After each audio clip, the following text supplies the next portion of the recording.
నమస్తే. ఇన్నాళ్ళు నన్ను సపోర్ట్ చేస్తూ, ఎంకరేజ్ చేస్తూ మీ ప్రేమని నాకు అందిస్తున్న ప్రతి ఒక్కరికి కృతజ్ఞతలు. అలాగే ఈ వీడియో కూడా ఖచ్చితంగా మీకు ఉపయోగపడుతుంది. లైక్, షేర్ అండ్ సబ్స్క్రైబ్ చేసి మీ సపోర్ట్‌ని నాకు అందించండి. అలాగే ఈ వీడియో పట్ల మీకున్న అభిప్రాయాన్ని కామెంట్ సెక్షన్‌లో కామెంట్ చేసి తెలియజేయండి. ఇప్పుడు వీడియోని చూద్దాం. నమస్తే. Welcome to our channel. నేను పద్మిని. ప్రస్తుతం మనతో పాటు ప్రముఖ ఆధ్యాత్మికవేత్త, శ్రీ విద్య ఉపాసకురాలు, ఎనర్జీ వాస్తు స్పెషలిస్ట్ శ్రీమతి జయప్రద గారు మనతో పాటు ఉన్నారు. మాట్లాడదాం. జయప్రద గారు నమస్తే అండి. నమస్తే అమ్మా. శ్రీమాత్రే నమః. ఎలా ఉన్నారు? బాగున్నానన్నా. మీరు ఎలా ఉన్నారు? నేను బాగున్నానండి. ఇకపై రెగ్యులర్ గా మాకు సమయం ఇచ్చి వీడియోస్ ఇవ్వాల్సిందిగా మనవి. తప్పకుండా కాంబినేషన్ చాలా ఇష్టం నాకు. Thank you. ఎందుకంటే చాలా సమయస్ఫూర్తిగా అడుగుతుంటా ఏ విషయం క్వశ్చన్స్ అయినా. అలా అడిగినప్పుడు ఏమవుతుందంటే చాలా విషయాలు చెప్పాలనిపిస్తుంది. అందుకని ఖచ్చితంగా నాకు కూడా ఇంట్రెస్ట్ తప్పకుండా వస్తాను. వాగ్దేవి అనుగ్రహం ప్రతి ఒక్కరి మీద పరిపూర్ణంగా ఉండాలని మనస్ఫూర్తిగా కోరుకుంటూ మరి మొదలు పెడదామండి. తప్పకుండా. జూలై 1వ తారీఖు ఈ రోజు రాశి ఫలాలతో మీరైతే చాలా బ్యూటిఫుల్ గా, ఎందుకంటే మీరు అనాలిసిస్ లో కూడా ఉన్నారు. అంటే జాతకాలు చెప్పేయటమే కాదు, వాళ్ళ బిహేవియర్ ఎలా ఉంటుంది అనేది కొన్నేళ్ల బట్టి మీరు పరిశోధనలోనే ఉన్నారు కాబట్టి రాశి ఫలాలు కూడా డెఫినెట్ గా చాలా అక్యురసీ వస్తుంది మీరు చెప్పేటటువంటి విధానంలో.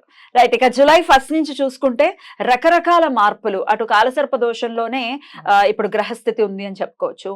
అలాగే శని యొక్క వక్రం ఉంది, గురువు యొక్క అతిచారం ఉంది, మళ్ళీ కుజుడి వక్రం ఉంది. ఇట్లా రకరకాల గ్రహస్థితి. ఏమిటి ఇంత అలాగా మూకమ్మడి దాడి అంటారు కదా, అలానే ఉందా అనిపిస్తోంది. మరి ఏంటి ద్వాదశ రాశుల వాళ్ళకి ఎలా ఉంటుంది? ఈ విషయాలన్నీ ఒక్కసారి మీ ద్వారా. తప్పకుండా. అయితే మనకి గ్రహాల అనుగ్రహం లేదు అని అనుకుంటున్నాం కదా. దీనికి కారణం ఏంటంటే మనం చేస్తున్న కొన్ని తప్పిదాలు. సో మానవులుగా మనం పుట్టిన తర్వాత కొన్ని విషయాలు మనం నియంత్రణ లేకుండా చేసే ప్రతి ఒక్క పని ఇవాళ అవి విజృంభిస్తున్నాయి. ప్రకృతి విలయతాండవం చేస్తుంది మన మీద. ఎప్పుడు ఎటు నుంచి ఏది వస్తుందో అని చెప్పకుండా చేసేస్తున్నారు వాళ్ళు. ఎందుకు ఇలా చేస్తుందంటే దానికి కారణం కూడా మనమే. ఎందుకంటే అకాలంగా చెట్లు నరికేస్తున్నాం, అంటే అకాలంగా ఇష్టం వచ్చినట్టుగా విసర్జన చేయడం, ఎక్కడ పడితే అక్కడ మాట్లాడడం, ఇష్టం వచ్చినట్టు మన మనుషుల్ని హీనంగా మాట్లాడడం. అంటే మానవుడిగా పుట్టాక, ఒక మనిషిగా పుట్టాక ఫస్ట్ మనిషిగా ఉన్నప్పుడు ఇంక తోటి మనిషిని గౌరవించాలి, తోటి మనిషిని హీనంగా మాట్లాడకూడదు. కానీ ఆ లక్షణాలు ఏమి పెట్టుకోకుండా మాకున్నది ఇంత అని గర్వంతో వెళ్ళిపోయిన వాళ్ళు, గర్వంతో ఎగిరే వాళ్ళు, గర్వంతో ఉన్న వాళ్ళకి ఇవన్నీ కూడా శిక్షలు. అంటే ఇప్పుడు ఏం చేస్తే పెద్దవాళ్ళు చేసిన ఏవైతే పుణ్యం ఉంటుందో అది పిల్లలకి వస్తుంది. మరి పెద్దవాళ్ళు చేసిన పాపం కూడా పిల్లలకి వస్తుంది కదా. ఒకప్పుడు ఎప్పుడో మనం చేసిన ప్రతి ఒక్క చర్యకి ఇవాళ మనం అనుభవిస్తున్నాం. ప్రతి చర్య అనమాట. అది ఎలా తీసుకుంటుందంటే ఇంకా విధ్వంసం చేస్తుంది.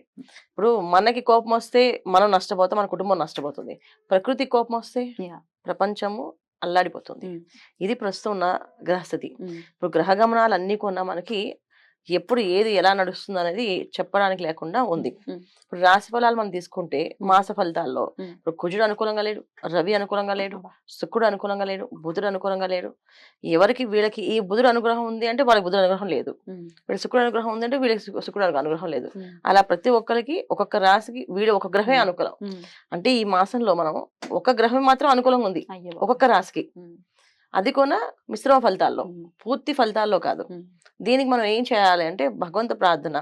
మనం మనిషిగా పుట్టినప్పుడు మనం చేయాల్సిన ధర్మం ఏది ఉంది, తోటి మనిషిని హీనంగా చూడకుండా తోటి మనిషితో మంచిగా మాట్లాడి వాళ్ళు ఎవరో ఏంటో పక్కన పెడితే మనిషి ముందు ఆ విధంగా మనం ముందుకు వెళితే అన్ని కూడా మనకి ప్రశాంతంగా జరుగుతాయి.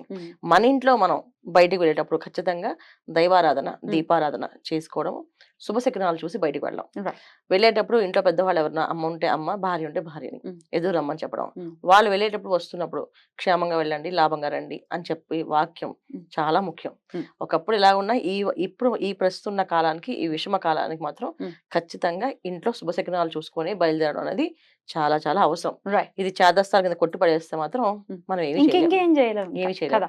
పాజిటివ్ యాటిట్యూడ్ ని మనం ఖచ్చితంగా పెంపొందించుకోవాలి, పాజిటివ్ గానే ముందుకు వెళ్ళాలి.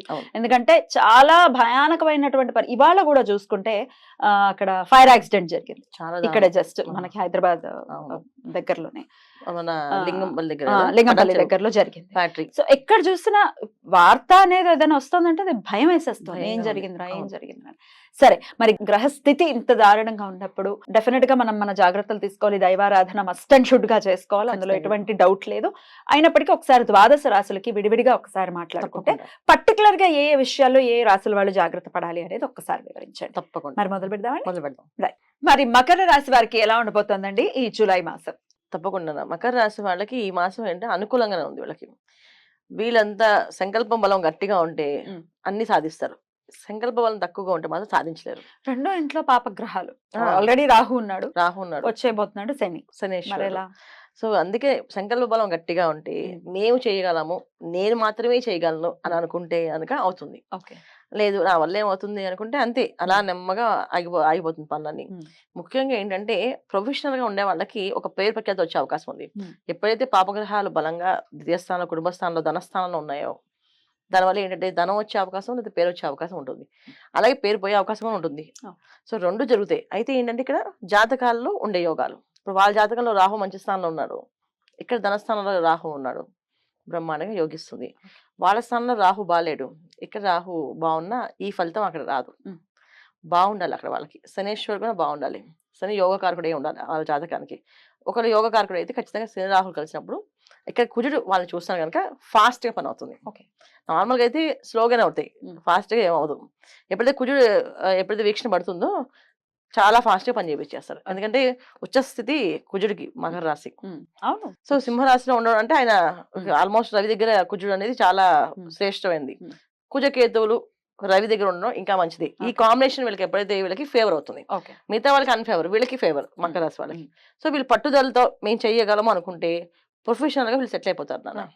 డాక్టర్స్ గాని, యాక్టర్స్ గాని, ఉమ్. మీడియా రంగంలో పనిచేసేవాళ్ళు గాని, ఉమ్. రైటర్స్ గాని ఉమ్. వీళ్ళందరికీ కూడా చాలా ఉపయోగాలు. ఉమ్. ఇంకా ఉద్యోగస్తుల విషయంలో వచ్చినప్పుడు ఏమవుద్దంటే ఒక టెస్టింగ్ పీరియడ్ మాట వీళ్ళకి. ఆ ఉద్యోగం మానేస్తే కొత్త ఉద్యోగం వస్తుందో రాదో తెలీదు. ఉమ్. జాతకం యోగంగా ఉంటే వస్తది. లేకపోతే రాదు. అందుకే ఉద్యోగాల విషయంలో, వ్యాపార విషయంలో కొత్త నిర్ణయాలు తీసుకోకూడదు ఉమ్. ఈ మాసంలో. ఉమ్. ఈ మాసంలో కొత్త నిర్ణయాలు తీసుకోవడం ఉన్నదంటే అలా నడిపించుకు వెళ్ళడం మంచి ఫలితాలు. ఉమ్. ప్రొఫెషనల్ వాళ్ళకి అదిరిపోతుంది. ఉమ్. సో నార్మల్‌గా వివాహ ప్రయత్నాలు ఇవి చేసే వాళ్ళకి కూడా నార్మల్‌గా ఉంటాయి. ఆ. మరి బ్రహ్మాండంగా ఏం వచ్చేదు. ఎందుకంటే బ్రహ్మాండంగా వచ్చేయడానికి ఇక్కడ మనకి అంత యోగ్యం లేదు. రవి ఉమ్. తర్వాత ఉమ్. రవి ప్లస్ గురువు 6వ స్థానంలో ఉన్నారు. ఉమ్. దానివల్ల ఏంటంటే కొంత రోగస్థానం అంట. ఉమ్. శత్రుజయం అయినప్పటికీ అక్కడ శుభగ్రహంతో పాపగ్రహం కలిసి ఉన్నప్పుడు ఉమ్. కాస్తంత అనారోగ్య సమస్య వస్తుంది. అంటే గ్యాస్ సంబంధించిన ఇబ్బంది. ఏంటి ఉమ్. ఆహార నియమాల్లో కాస్త పాటించకపోతే ఫుడ్ పాయిజన్స్ అయ్యే అవకాశము. ఉమ్. తెలియకుండానే శరీరం ఉన్నటువంటి బరువులా పెరిగిపోవడము. ఉమ్. కూర్చుని ఇంట్లో బరువు పెరిగిపోయినట్టుగా పెరిగిపోతూ ఉండడం. ఉమ్. ఎంత ప్రయత్నం చేసినా వెయిట్ అనేది తగ్గకపోవడము. ఇవన్నీ జరిగే అవకాశాలు ఎక్కువగా ఉన్నాయి. Right. సో వీళ్ళు పొద్దున్నే లేచి సూర్య నమస్కారాలు చేస్తూ సంకల్ప బలం గట్టిగా ఉండి సాత్విక ఆహారం తీసుకొని రాత్రిపూట ఉండే పార్టీలకు వెళ్ళకూడదు వీళ్ళు. ఉమ్.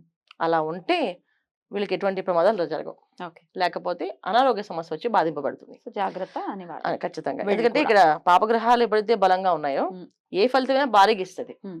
అది అనారోగ్య సమస్య అయినా భారీగా ఇస్తుంది కదా. అవును. అవును. ఒకవేళ ధనం ఇస్తే ధనం బాగా ఇస్తుంది. ఉమ్. పేరు ఇస్తే పేరు బ్రహ్మాండంగా ఇస్తుంది. లేదా అనారోగ్య సమస్య ఇస్తే అనారోగ్య సమస్య బ్రహ్మాండంగా వచ్చేస్తుంది. అమ్మ బాబోయ్. అది మెయిన్. జాగ్రత్త జాగ్రత్త కంపల్సరీ. మరి ఏ దేవతారాధన చేసుకోవచ్చండి?